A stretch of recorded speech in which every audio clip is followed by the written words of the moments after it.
Hello, everyone, and welcome back to Speak Easy English. I'm Samantha, your host, and I'm so glad you're here with us today. Sometimes life throws us into situations where we have to speak up, even when we're nervous or unsure. Have you ever been in a new place? Maybe a restaurant in a foreign country, feeling that knot in your stomach because you don't know the right words to say. It's that mix of excitement and fear that makes us grow. Today, we're diving into a story just like that. One about connection, a little mishap, and the power of polite words. Hey there, listeners. I'm Jackson. And yes, Samantha, that hits home for me. I've been that guy fumbling through a menu in a busy cafe abroad, trying not to embarrass myself. So, for this episode, we're blending a heartfelt story with practical English lessons on dining out and everyday politeness. You'll learn key phrases for ordering food, handling mistakes, and wrapping up a meal, all while following our characters through an emotional journey. It's going to be fun, insightful, and super useful, perfect for building your confidence in real conversations. Let's get into it. Absolutely, Jackson. Our story today is called A Table for Two, The Unexpected Dinner. It's inspired by real moments of vulnerability and kindness that I've experienced and heard from listeners like you. We'll follow Alex, a young traveler who's just arrived in a new city, feeling a bit lost but hopeful. As the story unfolds, we'll pause to explore the language naturally with tips on pronunciation, repetition, and how these phrases fit into your life. Ready to start? I'm all in. Let's begin with the story. Samantha, take it away. All right, picture this. It's a warm evening in a bustling city, the kind where the streets are alive with laughter and the smell of fresh bread. Alex steps into a cozy little restaurant, heart pounding a little. He's new here, far from home, and this dinner is meant to be special, a chance to celebrate a big decision. He approaches the host at the door, takes a deep breath, and says, "A table for two, please?" The host smiles warmly and nods.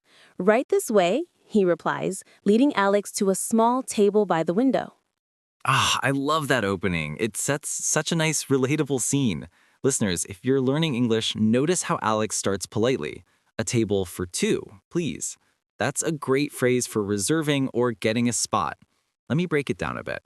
A table for two means seating for two people. Easy to adjust, like for one if you're solo or for four for a group. And please at the end, it's magic. It makes everything sound kinder. Try repeating after me. A table for two, please. Say it with me now. A table for two, please. Good job. Samantha, what's next in the story? Why for two? Is someone joining him? Yes, exactly. Alex is waiting for his old friend Mia, who he hasn't seen in years. They're reconnecting after a long time apart, and this dinner feels like a bridge to the past. They sit down, and the waiter approaches with menus. Alex, still a bit shy with his English, looks up and says, "Excuse me, can we have the menu, please?" The waiter has them over with a grin. "Of course, take your time." Excuse me, that's another polite starter, right? It's like a gentle knock on the door before entering a conversation. And can we have the menu, please, is straightforward. For pronunciation, remember the soft C in excuse, like excuse, and stress menu on the first syllable, menu. Repeat after me. Excuse me, can we have the menu, please? Great. Culturally, in many places, menus might not come right away, so asking politely shows respect. Samantha, tell us more about Alex and Mia. How's the reunion going? It's sweet but tinged with emotion. Mia arrives looking a little tired from her day, but her eyes light up when she sees Alex. They hug, and as they settle in, Mia says, "It's so good to see you after all this time." Alex nods, feeling that warmth. To break the ice, he suggests, "Shall we order some drinks first?" The waiter returns, and Alex goes first. "I'd like a water, please." Mia adds, "Can I have a soda?" The waiter jots it down, "Sparkling or still water?" "And which soda? Cola or lemonade?" Drinks first. Smart move. It eases into the meal. I'd like a water, please, is simple and versatile. Swap water for coffee or wine and it works anywhere. Notice the contraction I'd. It's short for I would like, which sounds more formal and polite than just I want. For learners, practice the D in I'd blending smoothly. I'd like a water, please. Repeat. I'd like a water, please. And Mia's can I have a soda uses can for a request, polite and direct. Fun fact, in American English, we say soda for fizzy drinks, but in British English, it might be a fizzy drink or specify, like lemonade. Samantha, I can feel the emotion building. What's the vibe between them? Oh, it's heartfelt. As they sip their drinks, Alex opens up about why he's in the city. He's starting a new job, leaving behind some tough memories from home. Mia listens, her face softening. She says, "That sounds grave. I'm proud of you." They laugh about old times, and soon it's time for food. Alex scans the menu and says, "For my starter, I'd like the green salad." Mia chooses, "I'll have the soup of the day, please." Starters or appetizers, depending on where you are. For my starter, I'd like the green salad. Again, that I'd like structure. It's consistent, which helps when you're nervous. Pronunciation tip. Starter is starter, with the R like in car. Repeat after me slowly. For my starter, I'd like the green salad. Nice. And soup of the day means whatever fresh soup the chef made that day. A good phrase to know for variety. Samantha, keep going. I bet the main courses are next, and maybe some tension. You're right. The main courses arrive, starters arrive, and they chat more deeply. Alex admits he's feeling overwhelmed by the change, and Mia shares her own struggles with work. It's one of those conversations that reminds you why friendships matter. Then, for the main course, Alex says confidently, "For my main course, I'll have the grilled fish, please." Mia opts for pasta. But just as the waiter walks away, Alex hesitates and asks, "Excuse me, what is chef's special?" The waiter explains it's a local dish with fresh herbs and seafood, but Alex sticks with the fish. Love the curiosity there. For my main course, I'll have the grilled fish, please. Notice the switch to I'll have, which is casual for I will have. It's a bit more relaxed than I'd like, great for building confidence. And asking about the chef's special, that's chef's with a soft F sound. Repeat, excuse me, what is the chef's special? Perfect. It shows you're engaged, and waiters love that.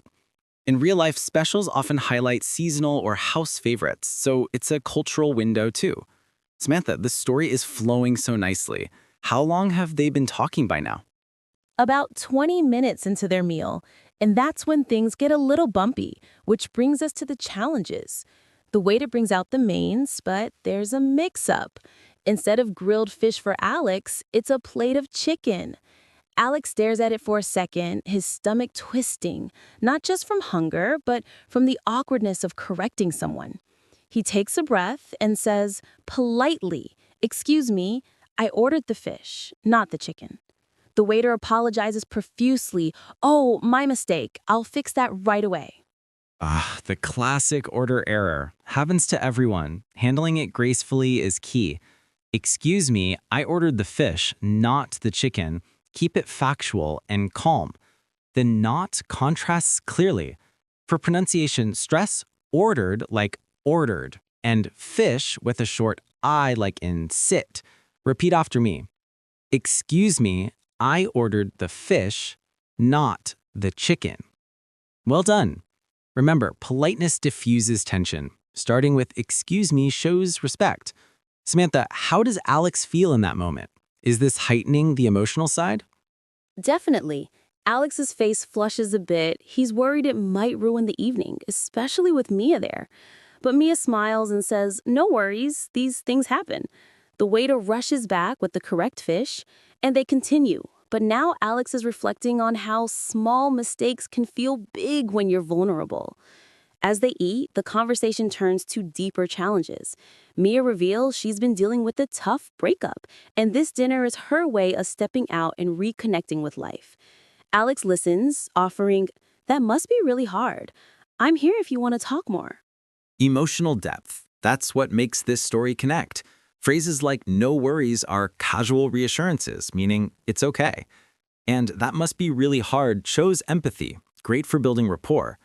Let's do a quick sample dialogue for practice. Imagine you're Alex. Waiter, here's your chicken. You, excuse me, I ordered the fish, not the chicken. Waiter, sorry about that. Repeat that with me, listeners. Awesome. Samantha, the conflict feels real. How does it escalate? Well, as they finish their mains, the tension peaks when Mia gets emotional, tears welling up as she talks about feeling alone in the city. Alex wants to comfort her but struggles for the right words. He says, "Hey, you're not alone. We've got each other." But inside, he's thinking about his own fears of starting over. The waiter notices the mood and offers, "Everything all right here?" Alex replies, "Yes, thank you. Just a deep conversation." Hey, you're not alone. Simple, powerful empathy. For learners, hey is informal, like a soft opener in friendly chats. And responding to the waiter, yes, thank you, just a deep conversation, just minimizes it politely. Pronunciation. Conversation is conversation. Stress on the last syllable. Repeat. Yes, thank you, just a deep conversation. Spot on. This segment's all about navigating awkward moments with grace. Samantha, what's the turning point? I sense a shift coming. You're spot on. After that vulnerable exchange, something shifts. The dessert menu arrives, and to lighten the mood, Alex suggests, "How about we share something sweet?" Mia agrees, and he orders, "I'd like the chocolate cake, please." As it comes out, steaming and decadent, they start laughing about silly memories from their past, like that time they got lost on a school trip. The cake becomes a symbol of sweetness returning to their evening. Mia wipes her eyes and says, "This was exactly what I needed. Thank you for being here." The turning point. Desserts often save the day.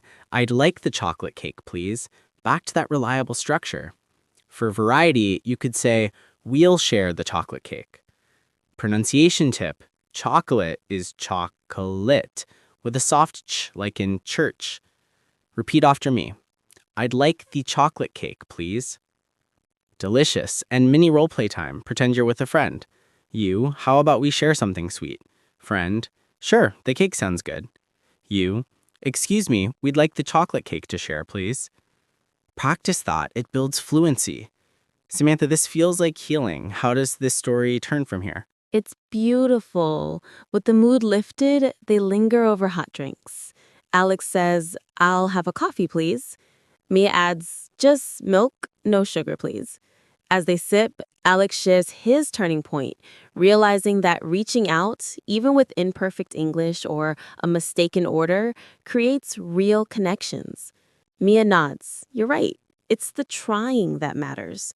They toast with their cups, feeling closer than ever. Hot drinks to wrap it up, cozy. I'll have the coffee, please, and the details, just milk, no sugar, please. Specifying preferences is key. Just means only, like only milk. Repeat, just milk, no sugar, please. Excellent. Analytically, this turning point teaches that language isn't perfect, it's the intent behind it. In real life, adding details prevents more mix-ups. Samantha, let's role play a quick order. You be the customer, I'll be the waiter. Okay, fun. Waiter, for dessert, I'd like the chocolate cake, please, and a coffee. Just milk, no sugar. Got it. Coming right up. Listeners, try inserting your own. Swap cake for ice cream or whatever. This connects directly to everyday use. Samantha, this story's resolving so warmly. Yes, and now for the reflection. As the evening winds down, Alex asks, "Can we have the bill, please?" The waiter brings it and Alex says, "Can I pay by card?" They split it, thanking the staff. "Enjoy your meal," the waiter says back, even though it's ending. Walking out into the night, Alex and Mia feel lighter, like they've turned a corner together. Can we have the bill, please? Or the check in American English. It's essential. And can I pay by card? Polite inquiry. Pronunciation, bill is short and crisp, like bill as in money. Repeat. Can we have the bill, please? Can I pay by card? Super. Reflecting on this, Samantha, the story shows how politeness, please, thank you, excuse me turns potential disasters into meaningful moments. Key vocab review. Starters, main course, chef special, bill. Grammar-wise, requests with can I or I'd like are modal helpers for politeness. Totally agree, Jackson.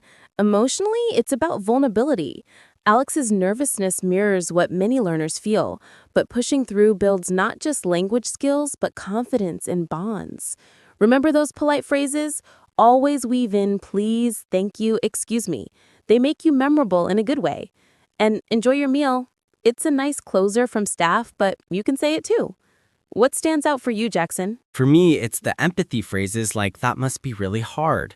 They add heart to conversations. Takeaways. Practice ordering step by step. Drinks, starters, mains, dessert. Handle errors calmly. And culturally, dining out is social glue worldwide.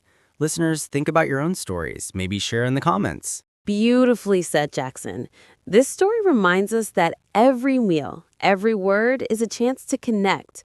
Whether you're at a table for two or solo, speak up with kindness. Wrapping up, we've covered practical English for dining, from greeting to paying with emotional depth. You've got the tools now, go try them. If you enjoyed this story, make sure to hit subscribe and support our channel, Speak Easy English, for more stories that inspire, teach, and connect. Thanks for joining us, everyone. Until next time.